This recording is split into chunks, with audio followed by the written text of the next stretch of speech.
Our story this time occurred in Ascot, England, in the year 2010. It centers around a shocking crime that sent ripples of disbelief across the entire country. Ascot is a town in Berkshire, England, located about 40 kilometers west of London. It is the 13th most expensive town in England. In this quiet and peaceful town, 46-year-old Joanna Simpson ran a delightful bed and breakfast, located right at the edge of Windsor Great Park. This cozy haven was not just her business but also her home, where she lived with her two wonderful children, Alex and Katie. Joanna was famous for her cheerful nature and her ability to make everyone feel like part of the family. Her bed and breakfast was more than just a place to stay. It felt like a second home, beautifully decorated, and always smelling of fresh bread and flowers from her garden. Joanna was a kind and fun mom who always made time for her kids, even with her busy bed and breakfast to run. She planned exciting things like picnics in the park, or story times by the fireplace. Her life was filled with happy moments, laughter from her children, and smiles from her guests, making everything seem almost perfect. But even in this beautiful setting, not everything was as peaceful as it appeared. There were hidden troubles that suggested her life was more complicated than it seemed. One morning, the quiet peace at the Joanna's house was suddenly disturbed. When Joanna's housekeeper, a kind lady who had worked for the family for a long time, came to the house early like she always did, she found lots of police cars and officers all around the bed and breakfast. As she walked up to the house, her heart dropped. She saw yellow tape blocking off parts of the house she knew well. Now, everything felt tense and scary, very different from the usual cheerful atmosphere. With a shaky voice, the housekeeper asked a police officer what was going on. She then found out that Joanna was missing. She was shocked and scared by this news. It wasn't like Joanna to just disappear, especially without her kids, who were also not at home.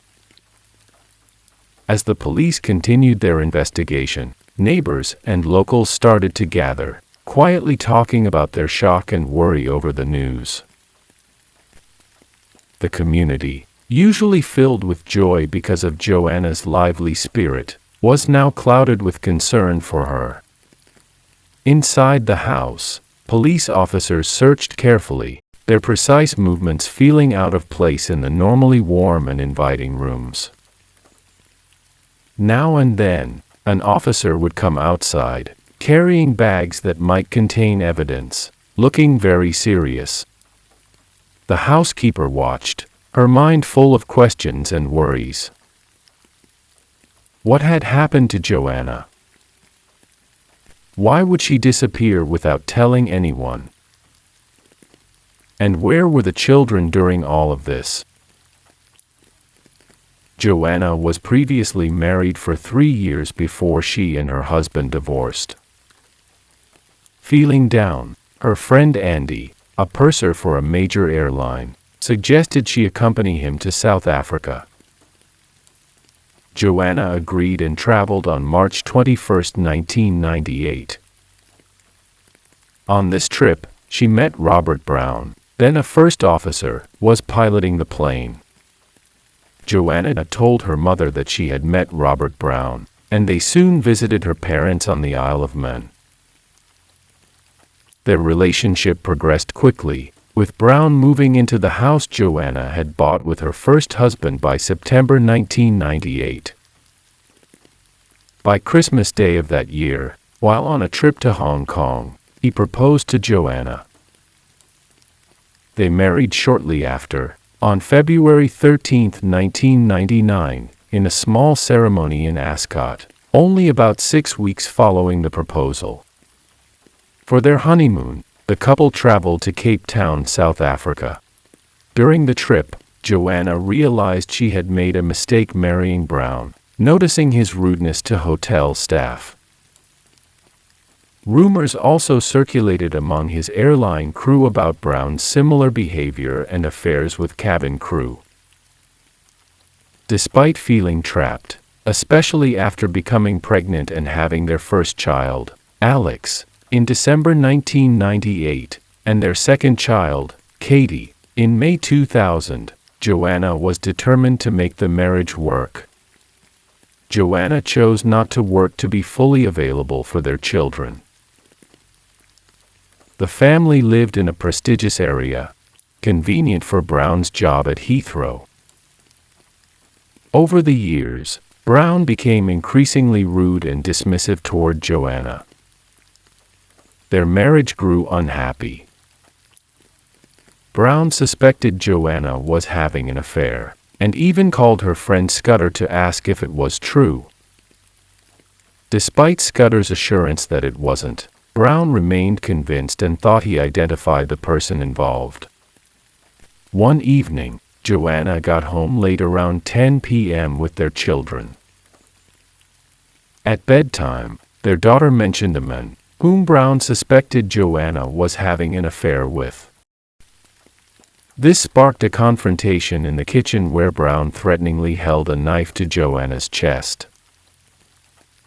The next morning at 7 a.m., Joanna called her mother to explain what had happened, and was advised to leave immediately. She took the next flight to the Isle of Man. During a phone call overheard by her mother, Joanna told Brown she couldn't live with him after the incident. Brown ominously warned her against telling anyone about what had happened. The divorce proceedings between Joanna and Brown took place from autumn 2007 to 2010, mainly focusing on financial disputes. Brown claimed that Joanna had hidden trust funds on the Isle of Man and was concealing money from him. The couple finally made an agreement that Brown would stay away from Joanna and her home for a year. On October 31st, in the afternoon, Brown was supposed to bring his children back to Joanna. Normally, Joanna would have someone with her for safety when Brown returned the children, but her friends were unavailable that day. Brown, who was seemingly moving on with a pregnant girlfriend, brought the children home, entering through the kitchen close to the front door, where he and Joanna began arguing. Tragically, Brown attacked Joanna with a hammer, striking her 14 times, an act witnessed by their daughter Katie, who later described the sounds to her grandmother as bang, bang, bang. Katie saw Brown place Joanna, whose leg was dangling, into the trunk of his car. When Brown was about to leave, both children, realizing their mother was in the trunk, asked him if he was taking her to the hospital, but he didn't reply. Instead, he drove to his girlfriend's house, dropped off the children, and disappeared. Brown then took Joanna's body to a secluded part of Windsor Great Park. There, he had already dug a grave, where he buried her in a plastic garden box. The investigation into Joanna's disappearance had been exhaustive, yet frustratingly inconclusive, until a crucial piece of evidence shifted the entire course of the case. It was a seemingly minor detail that forensic experts uncovered, but it proved pivotal: disturbances in the family vehicle and traces of soil that didn't belong. Detectives had initially inspected the vehicle as part of routine procedure, but it was the forensic team's meticulous analysis that revealed anomalies. The soil samples collected from the tires and undercarriage of Brown's car were found to contain a unique composition of minerals and organic matter that precisely matched samples taken from a remote section of Windsor Great Park, a location not on any of Brown's usual routes. Moreover, The analysis of the vehicle's interior showed signs of a hasty attempt to clean it, but traces of soil and faint bloodstains remained, hidden beneath the mats and in the crevices of the seats. These discoveries contradicted Brown's initial claims of having spent the day of Joanna's disappearance at various meetings. With the new information and Katie's testimony, the investigation team sharpened their focus on Brown. They re-examined his timeline, comparing his claimed activities with the new forensic evidence. It soon became evident that Brown had been to the secluded part of the park on the day Joanna disappeared, a detail he had tried hard to conceal. This evidence represented a turning point in the investigation. It not only physically placed Brown in a critical location linked to the crime, but also began to unravel his web of alibis. The detectives knew they had made a significant breakthrough, and with renewed urgency, they prepared to confront Brown with the incontrovertible evidence that now linked him directly to Joanna's disappearance. As the pieces of the puzzle started fitting together, the case against Brown solidified, turning him from a grieving husband into the prime suspect in a chilling case of murder. The investigation was about to enter its most intense phase, as detectives geared up for a deeper interrogation of Brown, hoping to extract a confession and uncover the full story of what happened to Joanna. With the mounting forensic evidence placing Brown at the scene and the growing inconsistencies in his alibis, detectives were ready for a more confrontational approach. As Brown was brought in for another round of questioning, the atmosphere was different. The usual protocol had an added layer of intensity and purpose. The interrogation room was stark, the air thick with tension as detectives laid out the evidence before Brown. Photographs of the disturbed soil from Windsor Great Park, alongside forensic reports on the soil and blood traces found in his car, were displayed in clear view. Brown, faced with the undeniable connections being drawn between his actions and Joanna's disappearance, began to show signs of strain. Detectives pressed him, detailing how the evidence contradicted his previous statements, and suggesting that only his confession could provide the missing pieces of the story. As the hours wore on, Brown's gradually shifted from defiant to defeated. Eventually, he confessed to the crime. He admitted that on the day of Joanna's disappearance, an argument had escalated beyond control, culminating in him striking Joanna 14 times with a hammer in a fit of rage.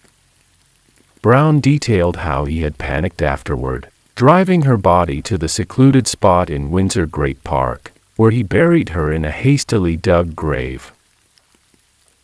The confession was chilling, delivered with a mixture of relief and resignation. He described his actions methodically, his voice void of emotion as he recounted the steps he took to cover up his horrific act.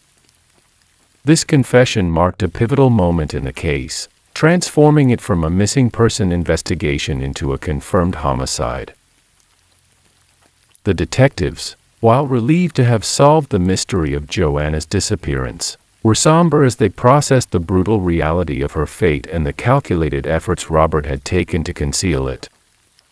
Following Brown's chilling confession, the immediate next step was to recover Joanna's remains and confirm the details of his account. Guided by Brown, a team of police officers along with forensic experts traveled to the specified area in Windsor Great Park. As the excavation began, the grim reality set in. Carefully, layer by layer, the earth was removed until the plastic garden box Brown mentioned was uncovered. Inside, preserved in the cold soil, lay Joanna, her body a stark reminder of the brutal act that had ended her vibrant life. Joanna's body was transported to the coroner's office for an autopsy. The examination was thorough, with the coroner documenting every detail that could shed light on the final moments of her life. The autopsy report confirmed the cause of death as multiple blunt force traumas to the head, consistent with the strikes from a hammer as Brown had described. The recovery of Joanna's body and the details revealed in the autopsy report closed a crucial chapter in the investigation. Brown was formally charged with manslaughter, a charge based on his claims of a momentary loss of control during the altercation. The evidence, however, painted a picture of a more premeditated act, given the preparations he had made and the brutality of the attack. Brown was sentenced to 26 years in prison, emphasizing the severity and premeditation of his actions despite the manslaughter conviction. As Brown started his prison sentence, the community of Ascot and Joanna's family struggled with the impact of the crime and the fear of his potential early release. He could be eligible for parole after serving just half of his 26-year sentence, a thought that troubled Joanna's family deeply. Driven by their loss, Joanna's family became advocates for victims of domestic violence, striving for tougher sentencing and stricter parole conditions for violent offenders. As of 2024, Brown remains in prison. He must appear before a parole board, which will determine whether he is suitable for release anytime between now and the end of his sentence in 2036. This brings us to the end of our story. If you enjoyed it, please give it a like, subscribe to the channel, and hit the bell icon to receive notifications. We appreciate your support. If you think Brown should not be released, please share your thoughts in the comments section below.